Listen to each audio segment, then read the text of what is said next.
Bonjour à tous, j'espère que vous allez bien. Aujourd'hui, avant de commencer, je tiens à ce que vous sachiez que cet épisode m'a été inspiré par une mentor assez connue sur les réseaux sociaux, Anissa Lalaoum. En fait, j'ai écouté un podcast la concernant, elle était interviewée par Mariam Gaderi, je crois, et elle a parlé de mécanismes inconscients qui m'a interpellée.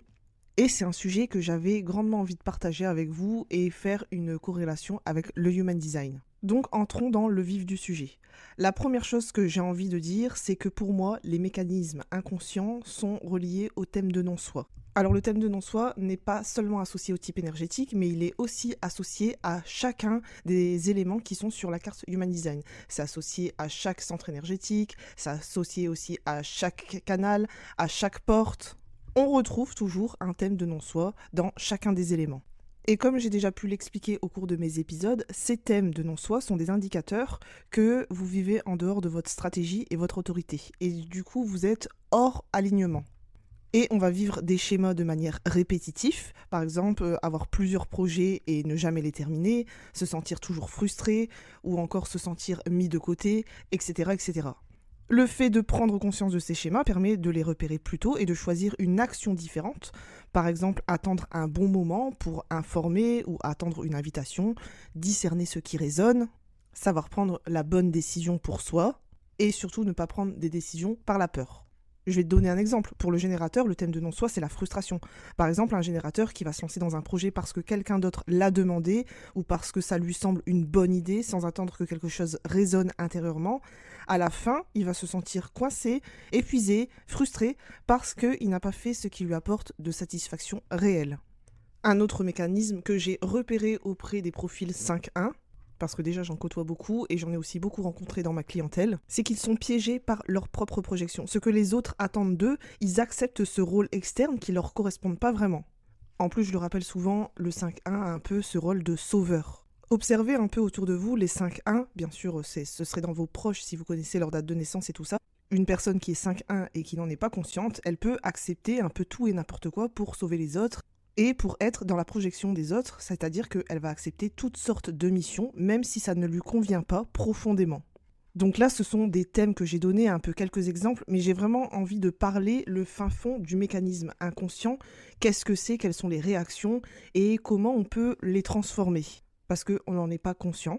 Et ça se manifeste d'une manière tellement subtile, et des fois tu penses que tu agis pour le bien des autres, et qu'au fond, il y a quelque chose qui te bloque, tu as un mécanisme justement inconscient, un mécanisme de survie, ou une réaction automatique issue d'une mémoire émotionnelle ou énergétique non intégrée.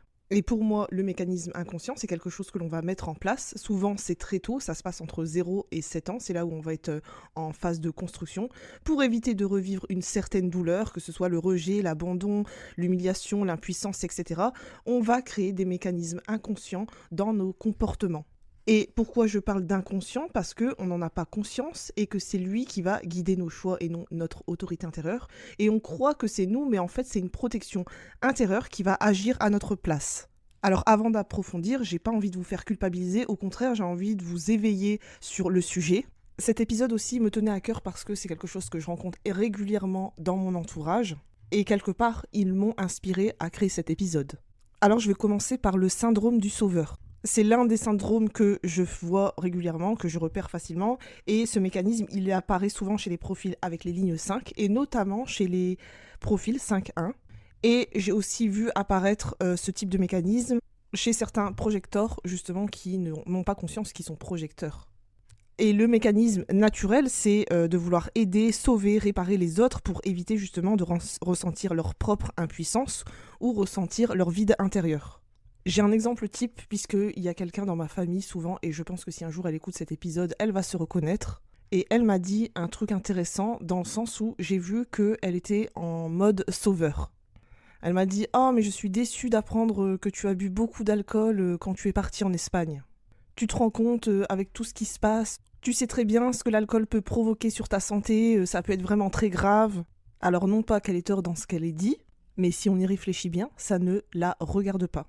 Parce que dans ces cas-là, si je suis sa logique, eh bien, je lui laisse toute ma vie entre ses mains. C'est-à-dire que c'est elle qui va décider pour moi tout ce que j'ai à faire ou ne pas faire. Ici, c'est juste pour illustrer un exemple de type de syndrome de sauveur. Il y a aussi une histoire d'ego dans le fait de vouloir sauver les autres, parce qu'elle a envie de prendre cette place de mentor, qu'elle sait mieux que tout le monde, elle sait ce qui est sain pour les autres, et elle ne va pas regarder à l'intérieur d'elle-même. Qu'est-ce que ça cache exactement? C'est une peur de l'impuissance, c'est la peur du rejet ou du désamour. On croit que si on sauve, on mérite l'amour. Et d'où ça vient? Ça vient de la racine émotionnelle. Souvent, c'est un sentiment ancien de ne pas avoir été entendu ou d'avoir dû prendre soin trop tôt d'un parent, d'un environnement instable, ou encore d'avoir dû grandir trop tôt. Et si tu ne viens pas régler cela, eh bien ça va se manifester tout au long de ta vie adulte, ou si du moins t'en prends pas conscience. Et donc tu vas t'obliger à consoler, conseiller ou même porter tout le poids du monde, même quand personne ne t'a rien demandé, ou quand tu ressens de l'angoisse ou de la culpabilité. Ce qui m'amène justement à parler du mécanisme de la culpabilité. La culpabilité, en fait, c'est se sentir responsable des émotions ou des problèmes des autres, même quand ce n'est pas à nous de les porter. Et souvent, la culpabilité, elle est reliée au centre du cœur, au centre de l'ego. Alors là, je vais mettre une petite parenthèse parce que c'est souvent non défini, mais je l'ai déjà retrouvé dans des égos définis. Et si tu as l'ego non défini, tu pourrais avoir des difficultés à te sentir dans ta propre valeur et tu aurais besoin de prouver que tu fais assez. Ce que ça cache ici, la culpabilité, ça va être la peur du rejet, du conflit ou d'être vu comme quelqu'un de mauvais. Et tu peux donc avoir été conditionné à croire que pour être aimé, il fallait être sage, il fallait être gentil, il fallait bien travailler à l'école, il faut être utile, il faut être irréprochable aux yeux des autres. Et donc si quelqu'un est triste ou encore fâché, tu vas ressentir immédiatement que c'est de ta faute même si tu n'as rien fait. Ensuite, il y a la honte, ça je crois que c'est le pire mécanisme. C'est le fait de se cacher, de se diminuer, de se juger pour ne pas être blessé à nouveau. Pour te citer un exemple, tu vas éviter d'être trop brillante ou trop expressive ou trop être toi pour ne pas déranger ou encore pour ne pas être jugé ou ne pas juger. Alors en Human Design, moi je dirais que ça pourrait venir du centre G, mais un centre G non défini, ou ça pourrait venir du centre du plexus solaire non défini parce que tu vas absorber des émotions, celles des autres, et tu vas perdre un peu tes repères intérieurs. Et ce que cache ce mécanisme, c'est une peur d'être vu dans sa vulnérabilité ou son imperfection. Et ça vient du fait que tu peux avoir ressenti enfant qu'être toi-même de manière spontanément, de manière différente, de manière sensible, va entraîner un rejet ou une humiliation. J'ai oublié aussi de faire un petit rappel sur le fait de sauver les gens. En fait, c'est une stratégie de valeur de se dire « si je te sauve, je mérite d'exister ». Ça vient souvent de la confusion entre aider par compassion et sauver par besoin de reconnaissance. Techniquement, le sauveur évite sa propre vulnérabilité en s'occupant de celle des autres. Et les personnes qui sont dans cette dynamique de sauveur, ils vont être aussi dans la dynamique d'avoir de l'ego, avoir ce besoin d'avoir toujours raison sur tout. En fait, notre mental, il est bien construit pour prendre le contrôle et pour ne plus ressentir la peur de l'impuissance ou du rejet. Et derrière le « je sais mieux que toi », il y a souvent une peur de ne pas être respecté ou d'être effacé. L'ego n'est pas mauvais en soi, il essaie simplement de protéger ton sentiment d'existence. Donc là, pour moi, c'est totalement lié au centre de l'ego-cœur, le fait d'avoir ce besoin de prouver sa valeur, de prouver son existence. Et ça peut être aussi relié au centre de la tête et de l'ajna surtout, avoir ce besoin d'avoir raison pour se sentir en sécurité. Et la conséquence en tant que sauveur, eh bien, tu vas être dans un état d'épuisement, tu vas être dans cet état de ressentiment. La culpabilité va t'amener à l'auto-jugement, au contrôle. Avec la honte, j'ai envie de dire, tu vas être dans l'auto-sabotage, tu vas être en phase de retrait. Ce truc aussi d'ego, d'avoir raison, tu vas être dans la rigidité, tu vas être constamment en conflit avec tes relations. J'ai remarqué aussi un truc, c'est que les sauveurs, ou le fait d'avoir raison, sont aussi des gens qui ont tendance à grossir. Sur le plan symbolique, énergétique, le corps crée une protection physique quand on ressent une insécurité émotionnelle ou énergétique. Et donc le corps va prendre cette information énergétique, je mets une couche entre moi et le monde pour me sécuriser. Parfois c'est une manière aussi inconsciente de retenir, de stabiliser ou de ralentir une vie intérieure trop agitée. Et ça peut être aussi une façon inconsciente d'exister, de prendre de la place quand on n'a pas su le faire autrement. Et les conséquences de cette peur d'insécurité, d'exposition, ça va être la surprotection, la lenteur, la fatigue, et ça va avoir des répercussions sur le physique et ça va vous générer des maladies. Alors, ce que j'ai remarqué en Human Design, c'est que le sauveur, je l'ai remarqué en tant que projecteur, tout ce qui est ligne 5, donc 5-1, 5-2, 2-5, 3-5. Et consciemment, il faut suivre votre autorité et votre stratégie. Ensuite, la culpabilité, dans ce que j'ai remarqué, vous avez toujours une ligne 1, donc les 1-4, les 1-3. Les générateurs et les projecteurs, donc si vous êtes générateur 1-3 ou projecteur 1-3, ben, bon courage. Vous avez ce besoin d'être parfait, de mériter l'amour. Donc vous pouvez commencer à vous pardonner et apprendre. Ensuite, la honte, je le retrouve beaucoup dans les lignes 2. Moi, je me reconnais totalement. Et c'est ce que j'ai pu observer chez les réflecteurs. Donc là, le besoin profond, c'est d'être accepté tel qu'on est. Et consciemment, il ne faut pas hésiter à se montrer dans sa vérité. Je sais que c'est compliqué, mais le fait d'en avoir conscience, c'est déjà un énorme pas. Et ce qui en est pour la prise de poids, ou au contraire, la perte de poids aussi, ça a une signification. Là, ce ne sont pas des types ou des profils, on va les retrouver plutôt chez les centres non définis, notamment le centre racine, le centre égo-cœur et le centre du plexus solaire. Donc là, le besoin profond, c'est une manière de se protéger. Et pour moi, consciemment, ce que tu peux faire, c'est revenir à l'écoute de ton corps. J'ai repéré aussi d'autres mécanismes de survie et de contrôle, qui sont des mécanismes primaires. Ils cherchent à maintenir la sécurité intérieure, notamment le contrôle, un besoin de tout anticiper, de diriger, de planifier. Et là, ça va venir de la peur de l'imprévisible, de l'abandon. Et c'est plutôt relié au centre racine, parce que là, en fait, tu vas planifier chaque détail et tu risques de paniquer si les plans changent. Notamment si tu as le centre émotionnel qui est défini et que tu as des grosses vagues émotionnelles. Il y a aussi l'hypervigilance. Là, ça va être toujours d'être sur le qui-vive, incapable de se détendre. Et là, la racine, ça va être le fait d'avoir eu une enfance instable ou insécurisante. Alors, c'est chacun à son propre niveau et chacun sa propre expérience. Et tu vas être dans le fait de t'adapter aux autres et observer un peu les humeurs aussi des autres. Celui-là aussi, je le retrouve beaucoup, le fait de suradapter, se fondre dans un environnement pour ne pas déranger. Et c'est la peur, en fait, de déplaire. Donc, concrètement, tu vas dire oui alors que tu penses non. Ensuite, ce que j'ai remarqué en mécanisme lié à la valeur, à l'amour, donc c'est lié aussi au centre G, au centre égo-cœur qui sont non définis.